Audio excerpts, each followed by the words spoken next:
Hello everyone, welcome back to my last vlog from my Hawaii trip. After an amazing week on Kauai, I actually hopped over to the Big Island for my final 3 days in Hawaii, and let me tell you, they did not disappoint. I'm just gonna dive right in. So my first day was all about taking it easy and just soaking in the beauty of the island. My friend Cindy brought me over to this gorgeous little secret lagoon, and we went swimming and snorkeling, and of course my favorite highlight was getting to see the sea turtles. I wanted to see these all week in Kauai, and I just never managed to see any. I think I just went to the wrong beaches. But look at them, look at the sea turtles. They were just so cute and beautiful, and I was trying to keep my distance from them because you're not really supposed to approach them, but they were approaching me, so that was just incredible. They kind of came right up to me, so I got some good shots of them here. I hope you kind of enjoy watching them as much as I have enjoyed like rewatching this footage and just like reliving this memory with the sea turtles.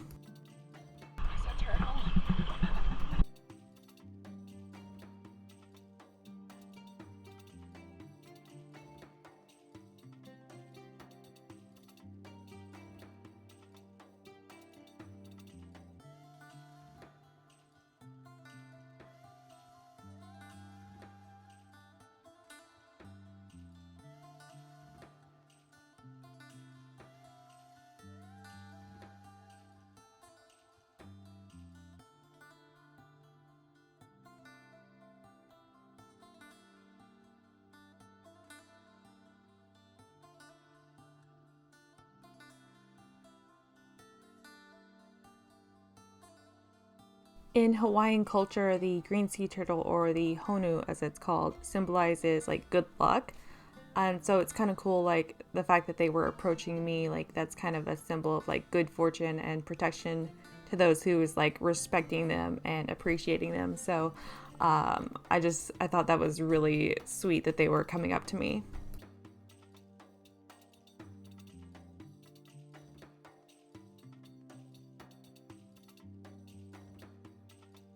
After a week of pretty much non-stop like activities, hiking, kayaking, just exploring Kauai, I kind of needed this little break just in this little secret lagoon just to kind of relax and swim and just kind of like hang out a little bit. And it was so beautiful. Actually, from our car in the parking lot, we looked out at the ocean and saw humpback whales like jumping out of the water. So of course I had to grab my zoom lens and grab a few photos of them just playing in the water as well, because look at them. They were just so magical and amazing. They were just playing in the water, and it was just really cool to see. After we were done swimming at the lagoon, we actually went to a little cafe to grab some lunch.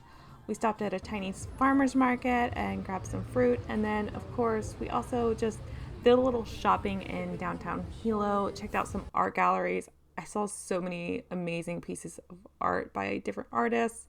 I thought these little wooden creatures were really cool, and I actually bought a few because I want to paint them when I get home.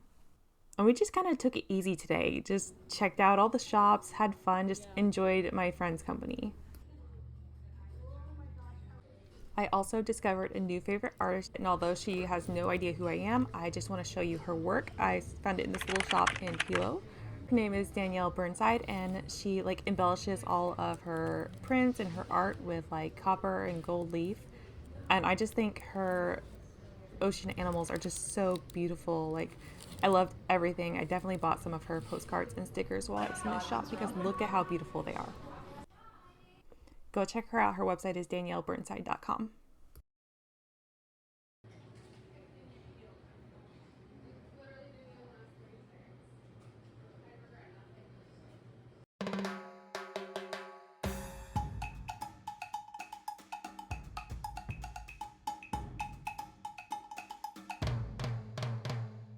Our next day started with a visit to the southernmost bakery in the US, and yes, of course, it was delicious. This is the Punalu'u Bake Shop.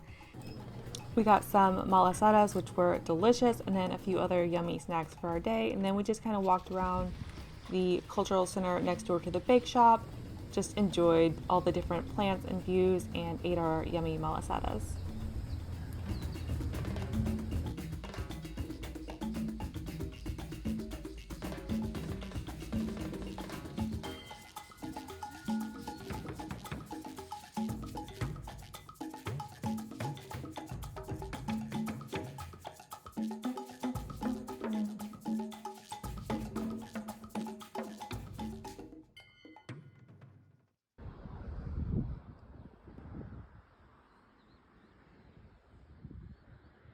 After that, we headed over to the Punalu'u Black Sand Beach, where we kind of just hung out, and we brought our sketchbooks and our art supplies. We brought a lot of watercolors, and I also brought Tombow dual brush pens. And this beach was just so beautiful. All the black sand. It reminded me a lot of the Vik beach in Iceland that I went to a few years ago. Same black sand. We saw more sea turtles here, of course. We didn't have sea turtles in Iceland. And I love that my friend Cindy brought me here because she knew I would just love it. I loved being here, listening to the waves and doing like plein air sketching. Like I was sketching the lava rock. I thought the lava rock was so cool. So I sketched it onto the page, and then I used my dual brush pens that I brought with me and just kind of scribbled the ink directly to the paper. I was trying to work pretty fast here. I feel like the reason why I love like plein air sketching and just kind of like sketching on location is because I feel like I remember the scene so much better if I sketch it rather than just taking a photo. Of course, I can always look back at the photo, but I feel like when I'm sketching, like it forces me to really look at the details of a scene. So I have to kind of like look back up at the lava rocks and the water and like take in those details. That way I can then put it on the page. So it's like my memory soaking up so many more details than if I was just looking at the scene and I snap a picture, if that makes sense.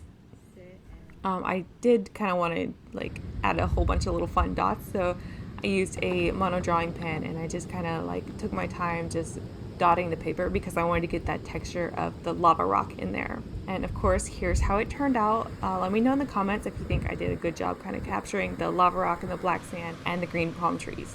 After the Black Sand Beach, we drove on up to Hawaii Volcanoes National Park and we went into the Volcanoes Art Center, and there are so many gorgeous and inspiring art pieces in this little gallery, and I'm not gonna lie, it's one of my goals to maybe one day get some art in here, maybe do the art residency.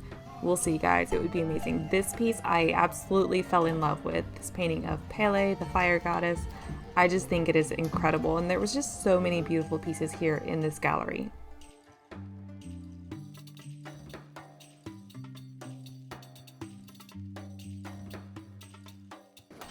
I did bring my original of Pele the fire goddess with me to this national park because I wanted to get a photo of her in front of the volcano. That's the volcano steaming back there in the background, and then here she is right in front of it. I will say the volcano was erupting the day before I landed on the Big Island, and then it started erupting again like 3 or 4 days after I left. So I did not get to see any active fountaining in the crater, sadly. However, it was still just incredible to see like the power, the fresh lava. It's still very like, it's definitely steaming. You could tell it's very recently erupted, and it was just amazing to just like feel the power of it.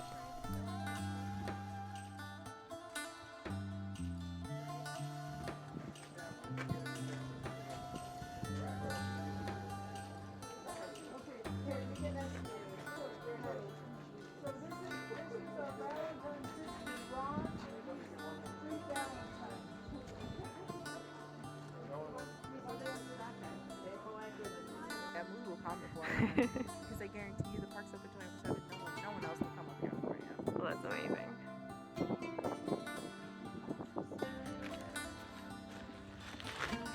I'm gonna move. Ooh, there we go.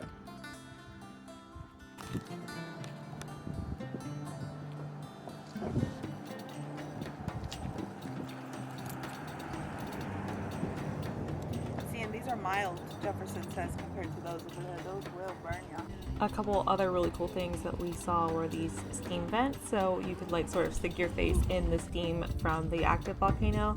Of course, it smelled funky like sulfur. I expected that, but it's, you know, like a volcano spa treatment, so that was really fun. Just really cool to see. It definitely got hot if you got too close to it, so you didn't want to get too close, but really cool. And then, of course, we did a hike to the lava tube. I had to see the lava tube, right? And it was just amazing. First, we walked through this rainforest, which is beautiful. I love rainforests and all the greenery. It's so lush. Green is my second favorite color, tied with pink. And I love any time I get to hang out through a forest. Plus, look at this lava tube. I mean, it's just beautiful. And of course, we walked inside. It got really dark, but they had lights, so you could sort of see your path where you were walking.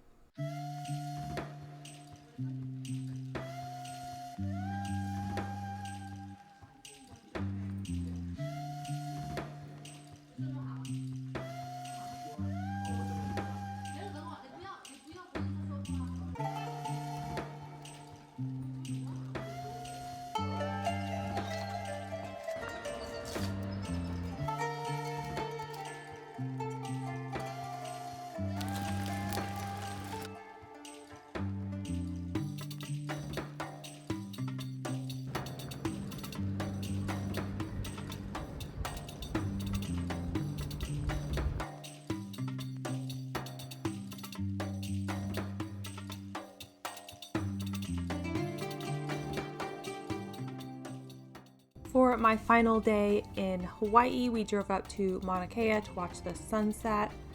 Nature had other plans. At 9,200 feet at the visitor center, we ended up with a lot of clouds, but we did get this beautiful rainbow, and we did get to sort of hike up a bit, and we tried to watch the sunset. It started raining on us. It was honestly still beautiful. I loved every second of it because we still got this incredible view of the sunset through the clouds, kind of. I think it was totally worth it, even if we didn't get to see your typical sunset. Mauna Kea is a dormant volcano, and it's actually the highest point on the Hawaiian Islands, with the peak reaching almost 1,400 feet, a little bit under. We got to see Mauna Loa, the other volcano on the island, on the drive to the airport, and it was the perfect, most beautiful farewell to the Big Island for me. And then it was time to hit the airport and go home.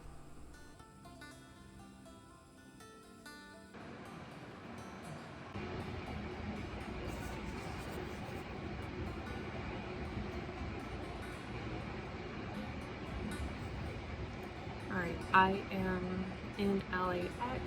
I'm on my way home, which is super sad. I was really sad to leave Bree in Hawaii. But I'm on my way home. I've got a cup of caffeinated tea the size of my head because I got to the airport in Kona, Hawaii on the Big Island at 9:45 p.m. last night. I don't arrive home until 7 p.m. tonight, so it's nearly an entire 24 hours of travel time. And I'm currently in the LAX airport. I don't like this airport, but I have a layover here. I've got my team, I've got my travel journal. I'm about to write in here a little bit. And I'm sad that I had to leave the islands, but I do miss my puppy and my art studio, and I'm excited to get back and make some more art inspired by the island. So I will take some process videos of the art I create inspired by the time that Bree and I spent on Hawaii, and I will post those here and keep you updated.